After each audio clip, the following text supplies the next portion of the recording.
রেস্টুরেন্টের স্বাদ বাসায় তৈরি করে নিতে পারবে। হ্যালো, আসসালামু আলাইকুম। আজকে বানাবো পেশোয়ারি বিফ, পাকিস্তানের জনপ্রিয় ভাইরাল রেসিপি। কত সফট, জুসি দেখুন। এবার যাব মূল রেসিপিতে।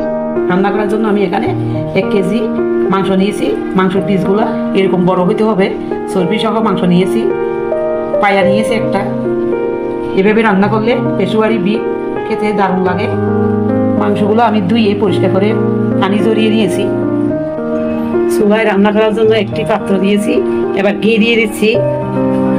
ঘি দিয়ে এই পেশোয়ারি বিফটা রান্না করে নিতে হবে। এখানে তেল দেওয়া যাবে না। ঘিয়ের ফ্লেভারে পেশোয়ারি বিফ খেতে দারুণ লাগে। প্রায় 1 কাপ ঘি দিয়ে দিয়েছি। এবার মাংসগুলো আমি ঘির মধ্যে ভেজে নিব। এবার দিয়ে দিচ্ছি 1 টেবিল চামচ লবণ। এবার একটু ঘিয়ের মধ্যে মাংসগুলো ভেজে নিব। ভেজে নিতে দিতে কালার শেষ হয়ে যাবে। আমি 4-5 মিনিট ভেজে নিয়েছি। ভেজে নিতে দিয়ে এখানে তেল বেরোয়েছে কতগুলো দেখুন। এখানে চর্বি দিয়েছি আমি। এই চর্বির থেকে অনেক তেল বের হবে। 30 গ্রাম আদা কুচি এরকম দিয়ে দিচ্ছি।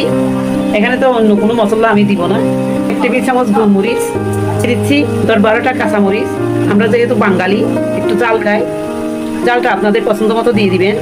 এবার দিয়ে দিব গোটা গোটা আলু। এরকম সাইজ করে নিয়েছি আমি। বড়টা আমি এরকম কেটে নিয়েছি। আর বাকি আলুগুলো এরকম করে রেখেছি। আপনারা আপনাদের পছন্দ মতো আলু দিতে পারেন। একটু ভেজে নিব। আমি আর একটু কষিয়ে নিয়েছি। এবার দিয়ে দিছি আস্ত পেঁয়াজ। 7টার মতো পেঁয়াজ দিচ্ছি। আস্ত রসুন। আপনারা যারা রসুন খেতে পছন্দ করেন না তারা স্কিপ করবেন। তবে রসুনটা দিলে পেশোয়ারি বিফ খেতে খুব ভালো লাগে। এবার দিয়ে দিচ্ছি 6টা টমেটো। টমেটোগুলো আমি এখানে মুখের মধ্যে কেটে নিয়েছি এরকম করে। এবার টমেটোগুলো আমি দিয়ে দিব। এবার আমি এখানে একটু পানি দিয়ে দিচ্ছি। রেস্টুরেন্টে পেশোয়ারি বিফে পানি দেওয়া হয় না, অনেকগুলো মাংস রান্না করে। এই কারণে মাংসের পানি দিয়ে পেশোয়ারি বিফগুলো রান্না করানো হয়। আমি যেহেতু 1 কেজি পেশোয়ারি বিফ বানাচ্ছি, এই জন্য পানি দিয়ে দিলাম।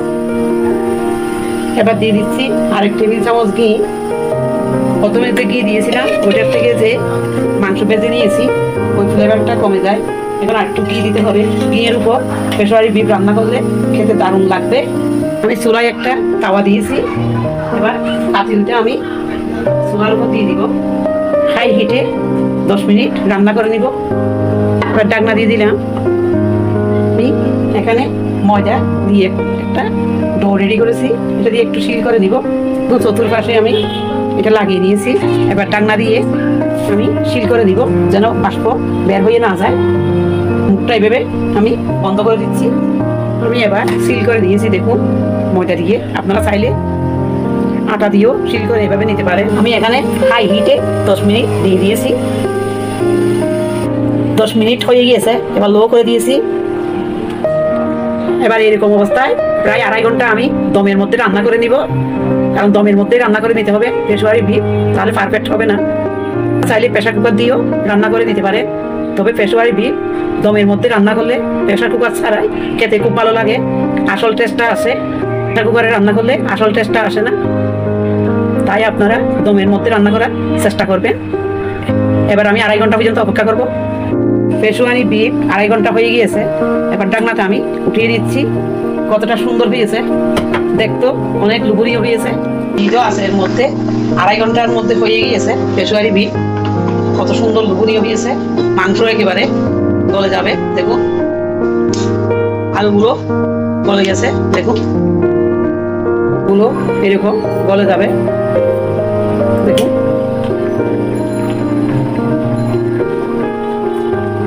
মাংস এরকম গলে যাচ্ছে। মাংস একেবারে নরম হয়ে গিয়েছে। আপনারা খুব সহজে এই মশলাবিহীন এই পেশোয়ারি বিফটা বানিয়ে নিতে পারবে। ঘির মধ্যে ভাজা এই পেশোয়ারি বিফ অসাধারণ ফ্লেভার। একবার না খেলে বুঝতেই পারবেন না। দেখুন একটা সার্ভিং ডিশে পেশোয়ারি বিফ নিয়ে নিয়েছি। দেখতে কত লোভনীয় হয়েছে, খেতেও অসাধারণ হয়েছে। এভাবে আপনারা খুব সহজে রান্না করে নিতে পারবেন। এটা রুটি, পরোটা, নান সব কিছুর সাথে পরিবেশন করতে পারবেন। এটা পরোটার সাথে, রুটি, নান সব কিছুর সাথে পরিবেশন করতে পারবেন। আশা করি আপনাদেরও ভালো লাগবে। আপনারা একবার হলো রান্না করে দেখবেন, আশা করি আপনাদেরও ভালো লাগবে। সবাই ভালো থাকবেন, আল্লাহ হাফিজ।